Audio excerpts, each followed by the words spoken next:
कारण का ठाकरेंच्या कुठल्याही विचाराच्या महापौरला तुम्ही बसवलं तर मुंबईमध्ये उर्दू शाळाच वाढणार आहेत, उर्दू भवन तयार होणार आहे. कारण का उद्धव ठाकरे मुख्यमंत्री असतानाच्या काळामध्ये नवाब मलिकाच्या पत्रावर त्यांनी मुंबईमध्ये उर्दू भवन चालू करण्याचे काम सुरू केलं होतं. काय तोडगा निघाला? बघा, आमच्या साक्षरतेमध्ये आमचा सिंधुदुर्ग जिल्हा खूप पुढे आहे.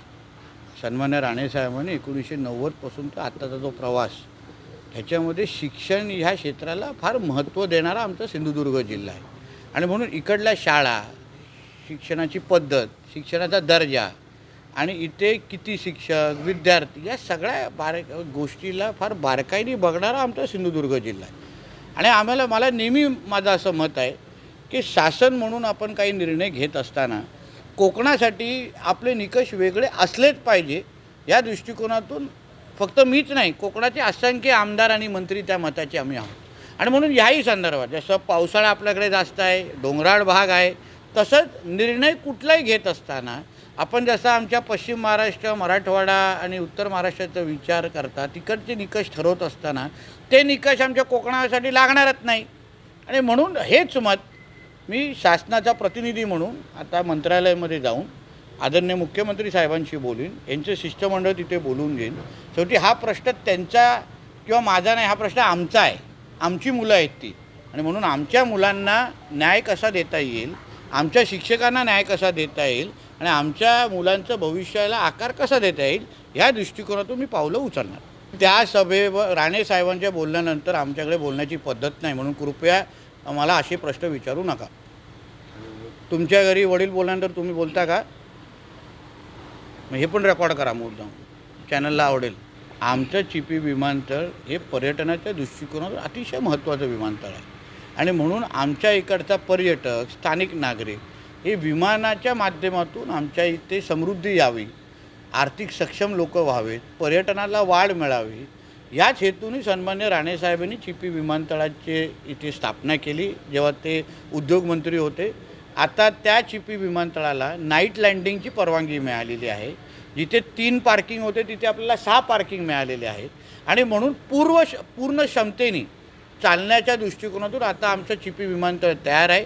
अवघ्या 15 ते 20 दिवसामध्ये आपण शासनाकडून मुंबई ते सिंधुदुर्ग ह्याच्या पण विमानाची सेवा सुरू करण्याची आमची प्रक्रिया सुरू आहे. माझी अपेक्षा आहे तीही परवानगी या 20-25 दिवसामध्ये मिळाली पाहिजे, जेणेकरून आमच्या चिपी विमानतळाकडे आता नुसतं जे छोट्या जे ATR नाहीत, पण मोठे इंडिगो असो, स्पाइसजेट असो, या मोठे विमान पण आता उतरण्याचा मार्ग मोकळा झालेला आहे. आणि म्हणून आपल्या चिपी विमानतळाच्या माध्यमातून आता येणाऱ्या काळामध्ये पर्यटनाच्या दृष्टिकोनातून मोठी वाढ होणार आहे. बघा, मुळामध्ये ठाकरे ब्रँड हा हिंदू हृदय सम्राट बाळासाहेब ठाकरे गेल्यानंतरच तिथे हे लोकांनी संपवला.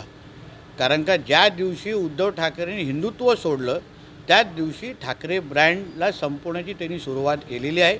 आणि म्हणून त्यांच्या आजूबाजूच्या लोकांना आता कळलेलं आहे की आता उद्धव ठाकरे हा 15 तारखेनंतर राज ठाकरेंचा पण होणार नाही आहे, मग आमचा काय होणार. आणि म्हणून आता हे सगळे जे काय मोठे महत्त्वाचे निर्णय ते तुम्हाला दिसायला लागलेले आहेत. आता तर खूप काय पुढे व्हायचं आहे, अजूनपर्यंत 15 तारीख उजाडायची आहे, टप्प्याटप्प्याने. म्हणून उद्धवजींना सांगीन, थोडा शरीराची क्षमता वाढवा, धक्का घेण्याची जरा थोडी क्षमता अजून वाढवा. अभी तो खेळ खूप बाकी आहे. विजयदुर्ग किल्ल्याकडे जी काय पडझड होत होती त्या बाबतीमध्ये असंख्य शिवप्रेमी असो, आमचे विजयदुर्गचे नागरिक असो किंवा सिंधुदुर्ग म्हणून आपल्या सगळ्यांची भावना होती की युनेस्कोमध्ये गेलेले आपले दोन्ही किल्ले सिंधुदुर्ग आणि विजयदुर्ग ह्याची विशेष काळजी घेतली जावी.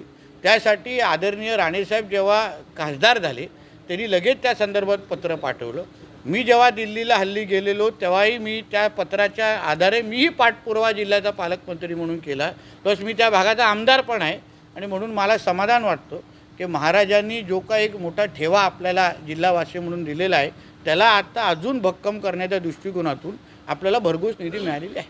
मुंबई महापालिकेचा महापौर जो आदरणीय देवेंद्र फडणवीस साहेबांनी स्पष्ट केलेला आहे, आमची भूमिका स्पष्ट आहे. मुंबई महापालिकेचा महापौर हा हिंदूच होणार, मराठीत होणार आणि तो महायुतीचाच होणार. आणि म्हणून आज जे सकाळी मी सांगितलेलं आम्ही हिंदू आहोत, उर्दू नाही. कारण का ठाकरेंच्या कुठल्याही विचाराच्या महापौरला तुम्ही बसवलं तर मुंबईमध्ये उर्दू शाळाच वाढणार आहेत, उर्दू भवन तयार होणार आहे.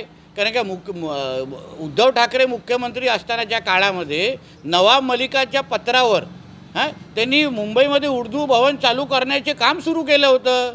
मुंबईमध्ये मराठी शाळा किती कमी झाल्या आहेत बघा आणि उर्दू शाळा किती वाढल्या आहेत बघा.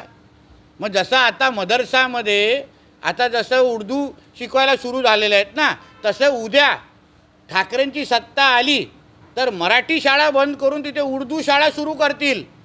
म्हणून मी स्पष्ट करून टाकलेलं आहे की आम्ही हिंदू आहोत, उर्दू नाही. आमच्या मुंबईमध्ये, आमच्या महाराष्ट्रामध्ये हिंदूच चालणार आणि मराठीच बोलणार.